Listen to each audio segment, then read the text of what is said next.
Hello,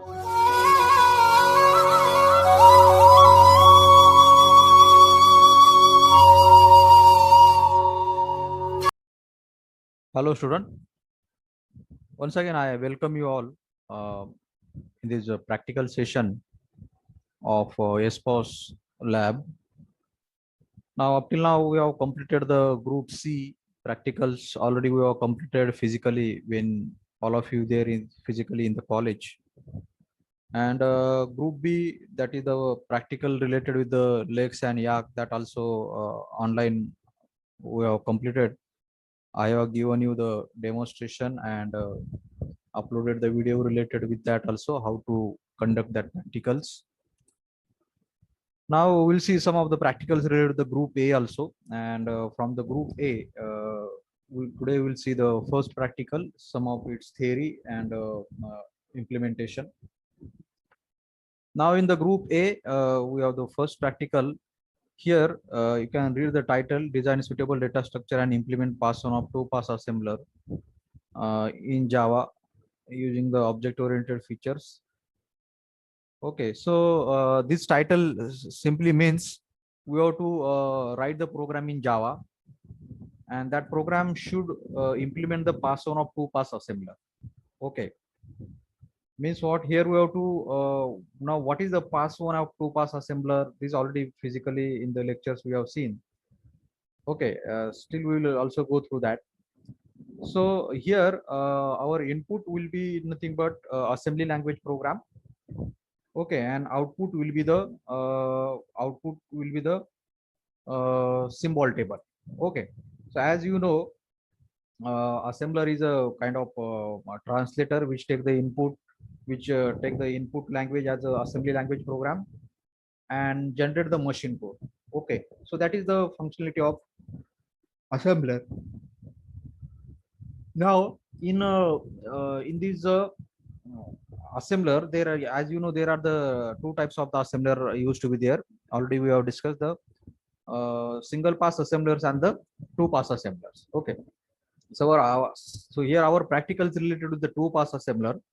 So in that two pass assembler, you know, there are the two passes, pass one and the pass two, and out of that we are discussing about the pass one of two pass assembler. Okay, now what is the concept of assembler? What is the concept of pass?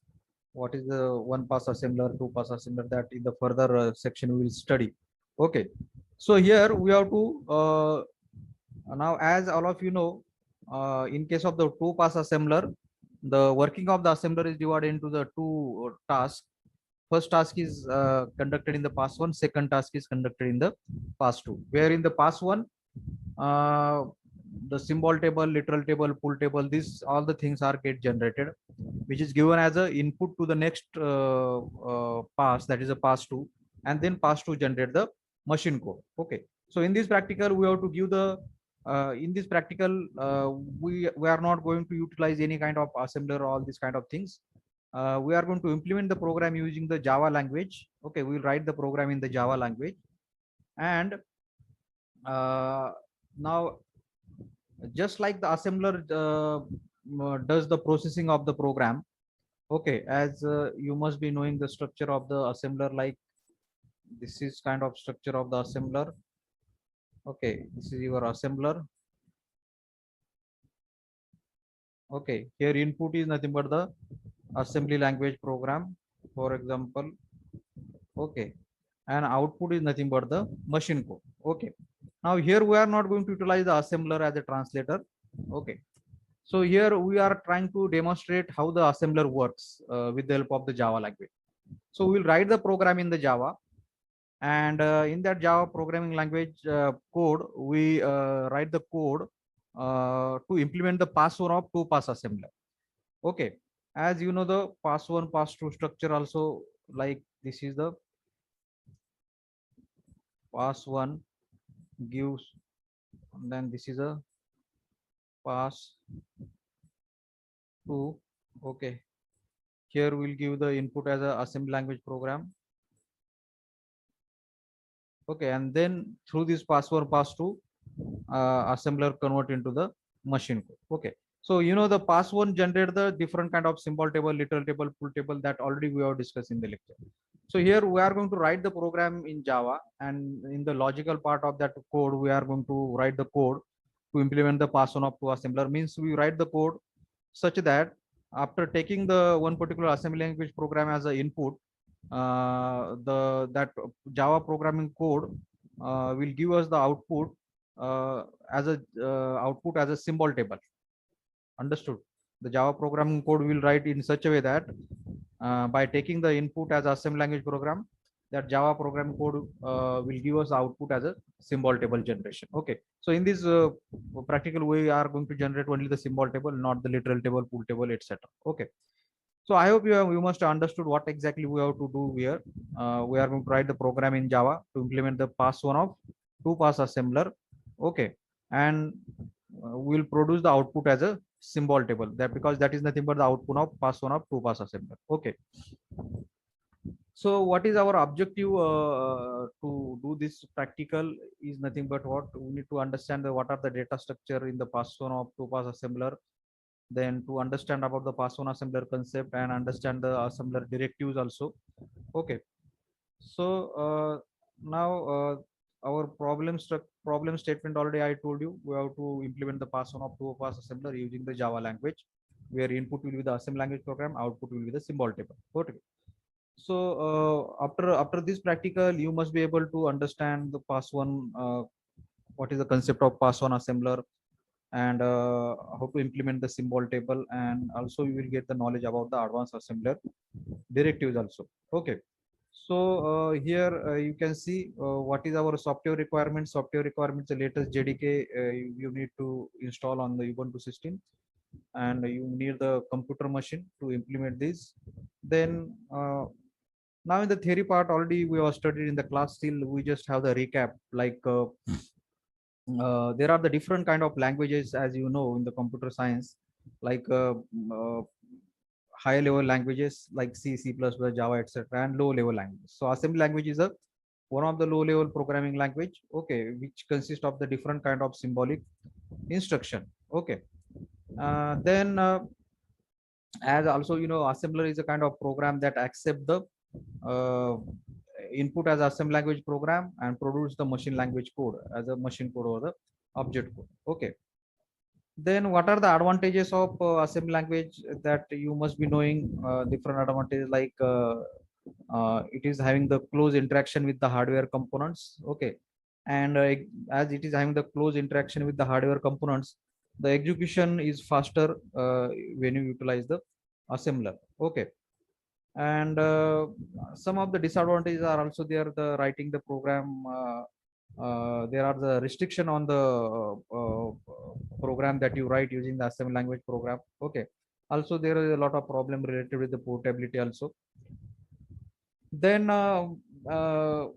as you can see here, what exactly the assembler does, in that I told you the two pass assembler consists of the pass one and pass two. And as you can read here, pass one assembler uh, generate the different kind of symbol table, literal table, etc., etc. Okay. And then pass two, pass two, pass two generate the machine code. Okay, here you can see pass two generate the machine code by taking the input from the pass one, like symbol table, etc. So here you can see pass one, work of the pass one is generate the symbol table, etc., and work of the pass two is generate the object program or the machine code. Okay. Now in that there are the different kind of data structures are being utilized, like we have to utilize the location counter, this point to the next location where the code will be placed on the memory location. Then symbol table we require, yet contain the different symbols and labels which is present in your program. Then storage buffer required. Okay, so these different things are being required as a data structure. Okay. Then so this is the diagram that I'm trying to show you in the previous slide. Okay, so here you can see this is a, simple two pass assembler, source program as assembly language program. Pass one perform its activity, generate the symbol table, literal table, etc., and then give that to the pass two, and pass two generate the target program as a machine code. So our second practical is related with the generation of machine code. This practical is just related with the generation of symbol table, etc. Okay. Now, as you can see, then uh, you also we have studied different elements of the assembly language, like it consists of the mnemonic operation codes as an instruction. Okay, operation codes. Then see different kind of operands.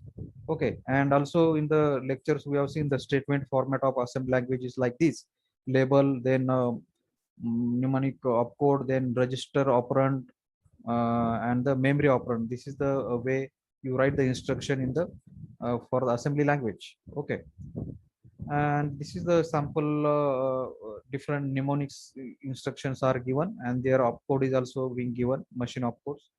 This is the instruction format that just I told you.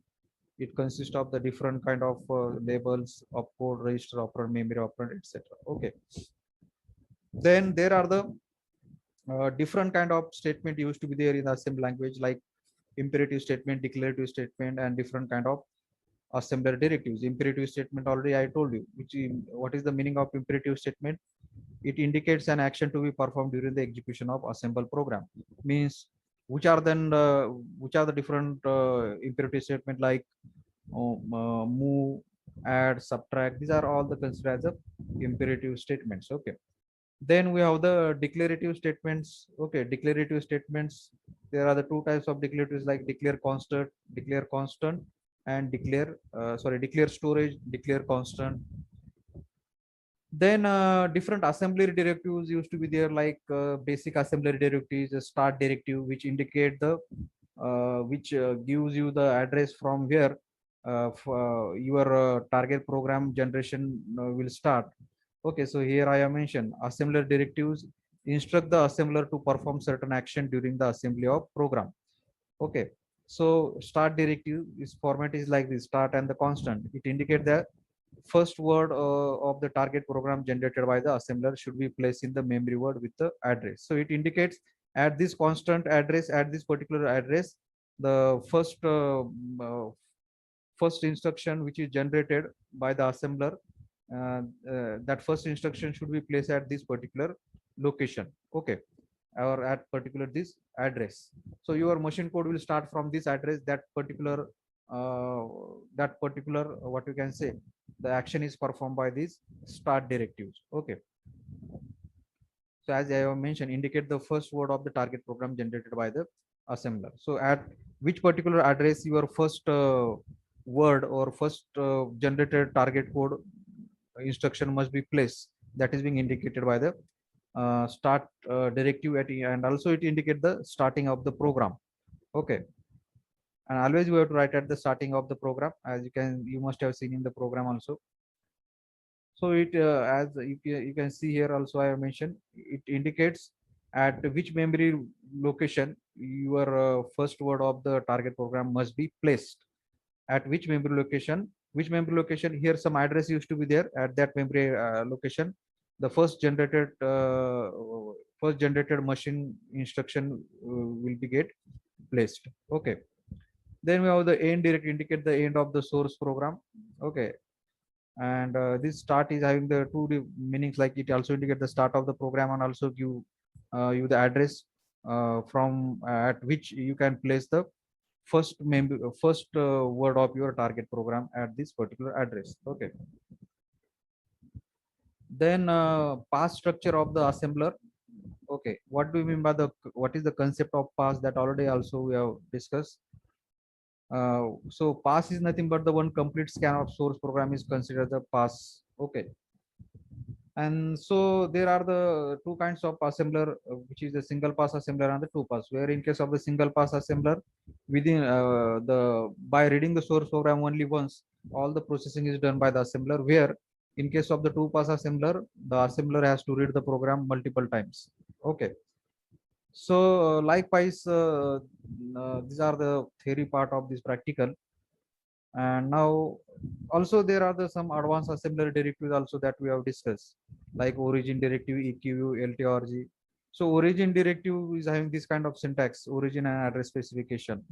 So it indicates the location counter. Okay, it gives you the idea about about the at which address the next instruction should be get placed. So it indicate the location counter. Okay, so it indicates at which address the next instruction should be get placed. Understood? So that action is performed by the origin directive. Then EQ directive is also having this kind of syntax like symbol, EQ, and the address specification. So it just this simply associate the name symbol with the address. Okay, for example, back EQ loop. So back is any symbol. So EQ directive associate the this particular what you can say address with this particular symbol. What is the address of loop that will be get assigned to the back symbol? Okay. Then we have the third advanced assembly directive is also there, that is the LTORG. Okay, that stands for the literal origin. And in order to handle the different literals which are, it is used to handle the different kind of what we can say literals which is present in your program. Okay, so these are the different advanced assembly directives. We have seen the basic directives also. Basic are start, end, and advanced assembler directives are origin, EQ, and the last one that was the LTORG. So start assembler directive indicate the it gives you idea about the starting of the program, and also gives you the address from which you are at which your first generated machine instruction should be get placed. It gives a memory address at which your first machine generated code will be get placed. Okay, and so now this is all the theory part. Now let's move towards the practical part and try to implement the pass on of two pass assembly. Okay, so if you can see uh, okay, so as you can see here, this is the title of our program, Java program to implement the pass on of two pass assembler. So here our input is going to be the assembly language program, and output is going to be the symbol table only. Okay, so here you can see the we have imported the java.io.star package. Okay, which will import all the required classes for our program. Then we have declared the class pass1. Okay, and then public static void main, and we have taken the one buffer reader here. Okay, we have taken the one buffer reader and created its object as a BR. So what, for what purpose we require the buffer reader here? So it read the text from character input string, buffering character so as to provide the efficient reading of the character. So buffer reader we have taken to read the text from character input stream. Okay, then uh, next we have declare the what you can say one string array we have declared here. Name of that is we have given as a. Okay, and this string array we have taken here because here that input assembly language program we are going to declare inside the program only. So this is our input assembly language program. Okay, this program we have to process, and to store that we have taken the string array. Okay, first we have declared here one new variable, that is a using the new operator. We have declared the buffer reader here. Okay, and buffer reader is one of the what you can say feature in the Java which is used to read the text from the character input stream. Okay, and then if you see the, we have not utilized that buffer reader further. Actually, buffer reader is not going to require us here. Buffer reader actually required when you give the input from some input file. Okay, but here we have already declared the input inside the program, so we will not require the buffer reader. Okay, so if you have given the input file here, okay, to this program, then we would have required this buffer reader. Okay, but here we don't require buffer reader. Still it is being declared. Even if you remove it, it will not matter. Okay, as you can see here mentioned, it read the text from character input stream, but Here, the input is we are going to write inside the program itself. Okay. Now, then as you can see here, what input we are giving. This is the input. So here, one program we have written. Okay, one program we have written, and this is the assembly language program. We have to process it. Okay, and generate the symbol table. Now here you can mention the different assembly language instructions are written like start 101 means, as I told you, it indicate starting of the program, and 101 is the address. This start 101 means from the location 101, your machine code will be start. Okay, 101 is the address of first generated machine code, first generated word, or you can call it as a machine code instruction. Okay, so your machine code instruction will start from the 101 that is being shown with the start directives. Okay, then next move r b register 1 move m, like this kind of instructions are there, and lastly end instruction is there. Okay, now as you know, the assembly language statement consists of the four field. In that, first field is a label, second is a start, then third is a register operand, and then last is a memory operand. Understood? But all the fields are not compulsory. uh, okay, some of the fields are optional. Okay, so that's why the optional, the field which is not present here, that we have indicated with the double inverted commas here. Okay, now let's proceed with the further program. As you can see here. Mm, Now next we have taken the LC variable. Here you can see int LC, integer dot parseInt a of 0 2. Now parseInt function returns the integer.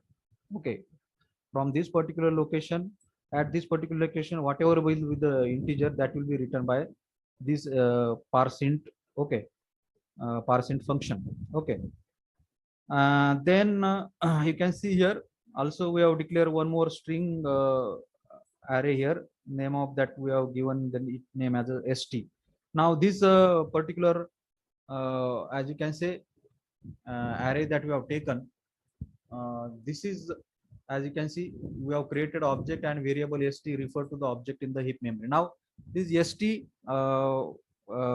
this particular what you can say, um, two-dimensional array that we have taken, so that is used to store the our symbol table. So our symbol table will have the field like this: symbol name, symbol name, and address. This will be our what we can say, the symbol table fields. Okay, and here will come different symbols, and here different address will come. So to store the different symbol and address, the this particular st object we have created here. Okay, and we have created with the size of, as you can see, 5 rows and the 2 columns. Okay, only 2 columns we are going to require: symbol name and the address. Okay, then one more variable is cnt we have declared here, l variable is declared here. Okay, and then we have taken the one for loop, and using that we'll try to process the given this input. Okay, now uh, let's see the kind of what kind of output we are going to get. We are going to get this kind of output like symbol and the value. Okay, so different symbol which is present in your assembly language program and their respective addresses will get. Okay, then let me run it first, and then we'll proceed with the implementation part in details. So name of our program pass1. Okay, and so here you can see symbol. So there are the 5 different symbols in our program and their different addresses. So how it is actually done, uh, how it is actually uh, how this output we are getting, that we have to just discuss in the program. Okay, let me take you to the program again. Okay, and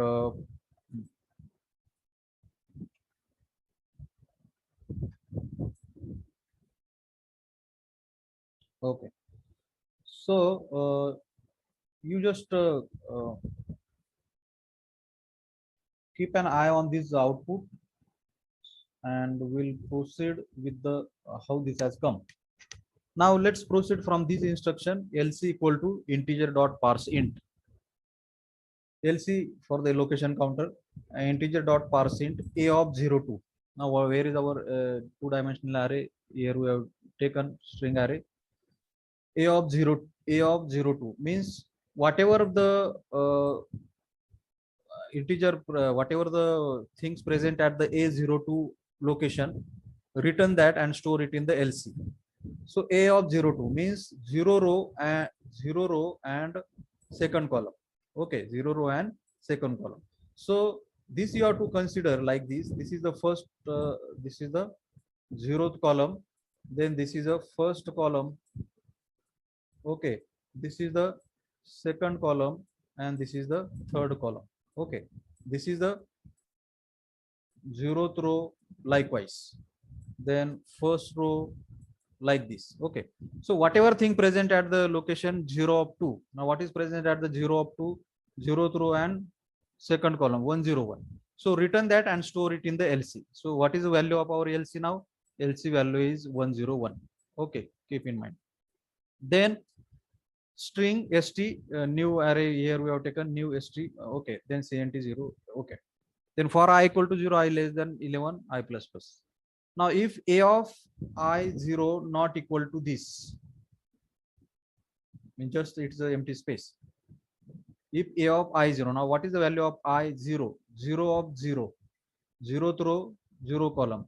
If it is not equal to this, is it like, is this condition is satisfied? Not. No, not getting satisfied. A of 00 is empty space. Okay, so then if it is not satisfied, then go to the else part. Means here what is mentioned in the else part? lc plus plus. Now what will our lc will become then? What our lc will become? Okay, lc previously was 101. Okay, now lc will become 102. Okay, lc will become 102. Then next again we, after this else, after this else, again we come to this part.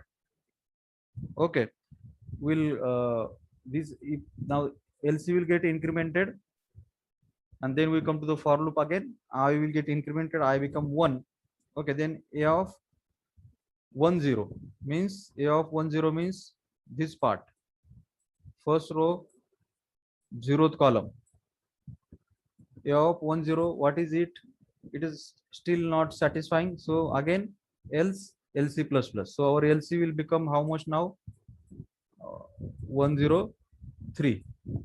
Then again I will increment, I will become 2.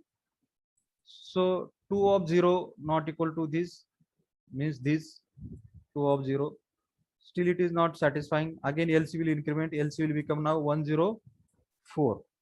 How much? 104. Okay, then again for loop, I now I value become 3. Okay, I value become 3. Okay, then a of 30 means this part, a of 30 not equal to, now it is satisfying because this is not the empty space. This again symbol is there, again label is there, so it is satisfying. So we'll go to here, st cnt 0, cnt value is 0.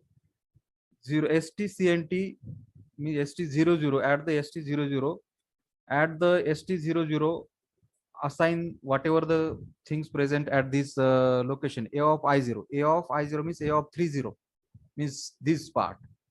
A of 30 is what? Again label.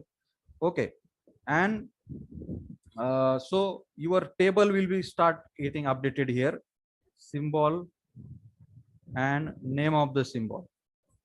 So sorry, symbol name and address. Okay. So first symbol we have got, that is a again. First symbol we have got, that is a again. And then STCNT 01. STCNT 00 is what? This. STCNT 01 means zeroth row, first column. This is the zeroth column of this table, symbol table, and this is the first column. So at the location ST01, zeroth row, first column, you have to store something. What you have to store? Integer to string LC. So it will return a particular number which is there in the LC. Now what is there in the LC now? In the LC there is a 104 is there. So again, and its address will be get display here 104. Understood? Again, and its address will get stored there 104. Then your CNT will get increment, means this variable get increment, means it will point to the next point now for the next symbol. Then it check if a of I1 means I value is how much? 3. A of 31 is equal to DS. A of third row, first column, means at this position A of 31 is the DS is there? No. Okay. So then this is not satisfying. So if it is not satisfying, then do what? Then increment the, then go to the else part, and in the else part, as you know, in the else part, what is mentioned? Increment LC. So your LC now will become the 105. So keep in mind, your LC has become the 105. Okay. Then again, after this else, again we go to the for. Now in the for, I value become 4, means it will point to this location. Again at this location, A of 40 not equal to empty, not satisfying. Is it satisfying? No. So if it is not satisfying, then you can see again we go to the else part, and in the else part again you can see LC will get incremented. So previously our LC was how much? 105. So it will become 106 now. Okay, again we go to the for. Now I value become 5, though it will point to the 5th row, 0th column. Is it is satisfying? No. Again we go to the else part, then LC will increment, it will become 107. Then again we come to this part, it is satisfying. Here still this condition is not satisfying. Still we go to the below LC, then LC will increment, it will become 108. Then we come to the again for loop will increment it, and then we'll come to the this point. Okay. So at this point you can see value of I will be now 0, 1, 2, 3, 4, 5, 6, 7. So value of I will be 7. So 7 A of 70. A of 70 is what? N. So we are at this point, our as we have started generating the table. Okay. Symbol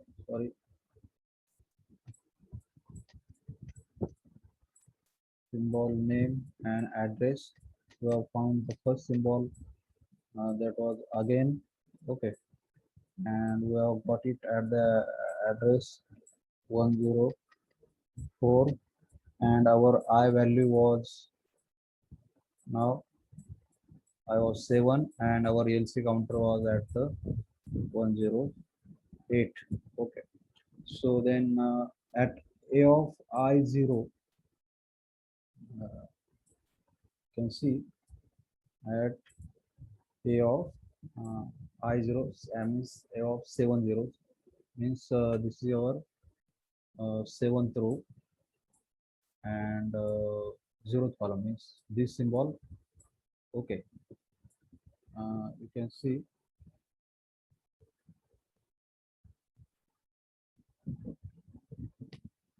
okay. Okay, and then at this point. Okay,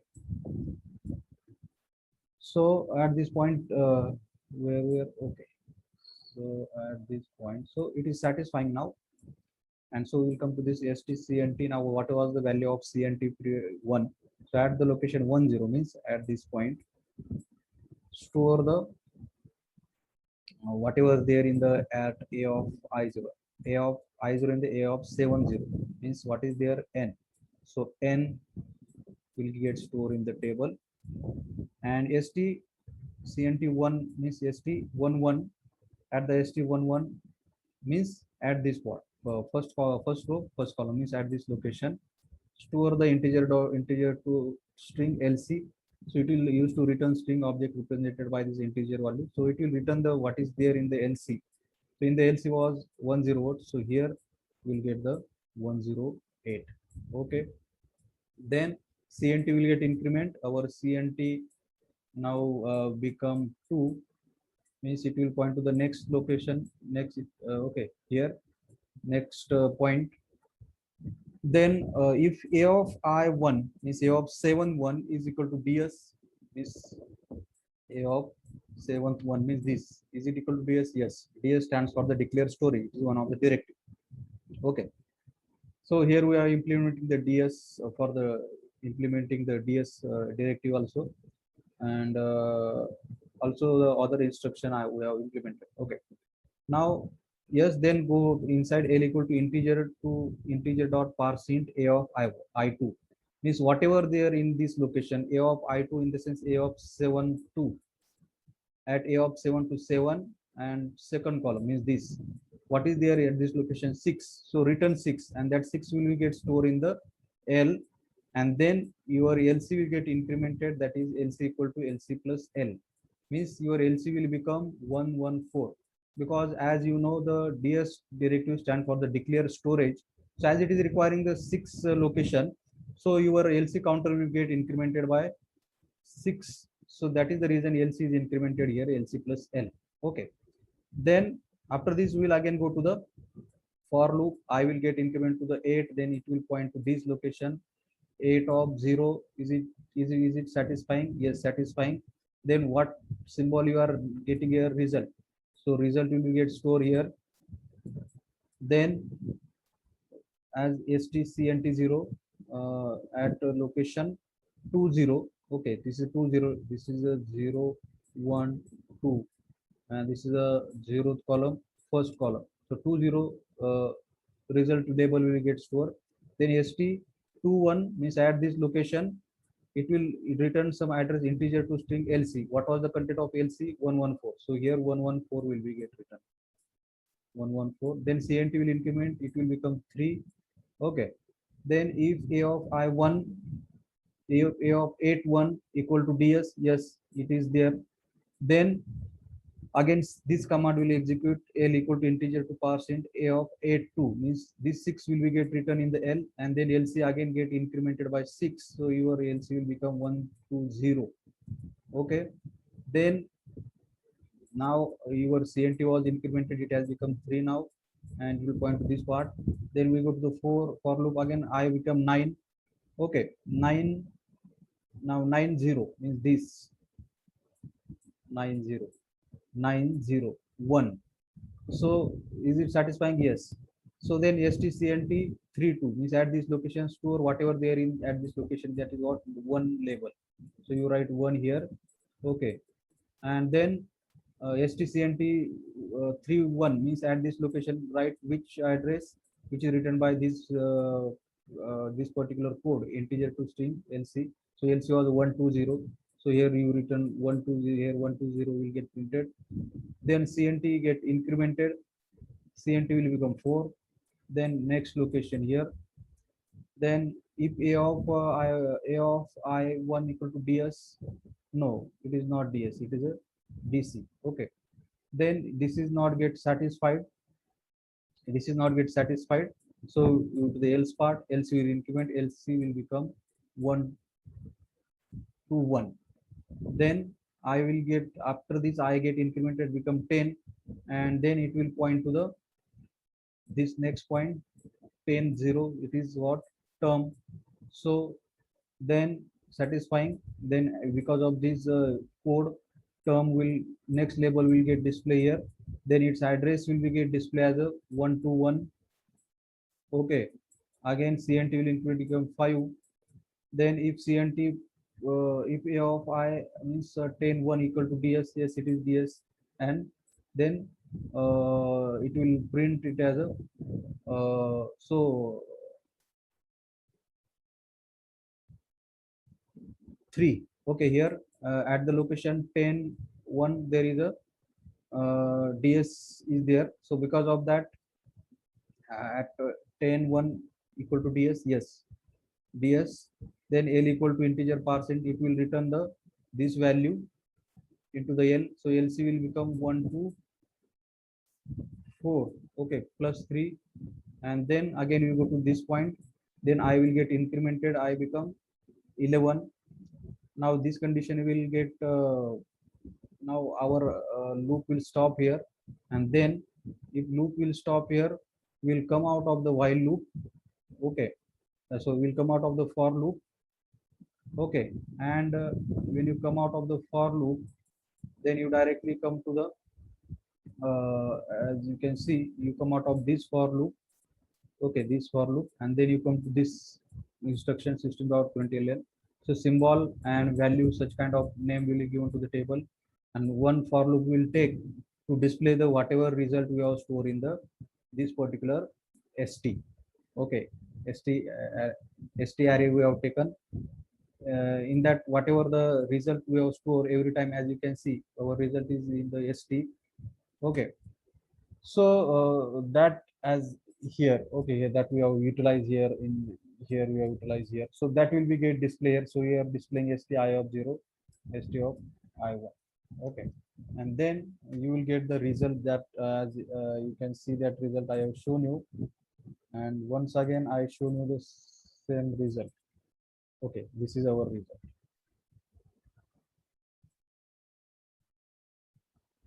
Okay, so this is the implementation of what as I am telling you, implementation of pass on of two pass assembler, and for that we have written the Java program. And as you can see, buffer reader is not required, that's why I removed it. And so you can see the we have got the output of pass one, that is in the form of the symbol. Okay, so I hope all of you have got this. You just go through this program once again. Okay, this output must be changed here. Okay, here you have got this output.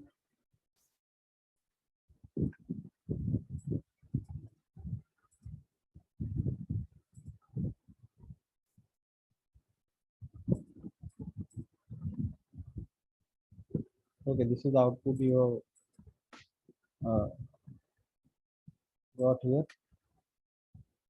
Okay, so I hope all of you understood, and you will do the practice it once again. So thank you all of you.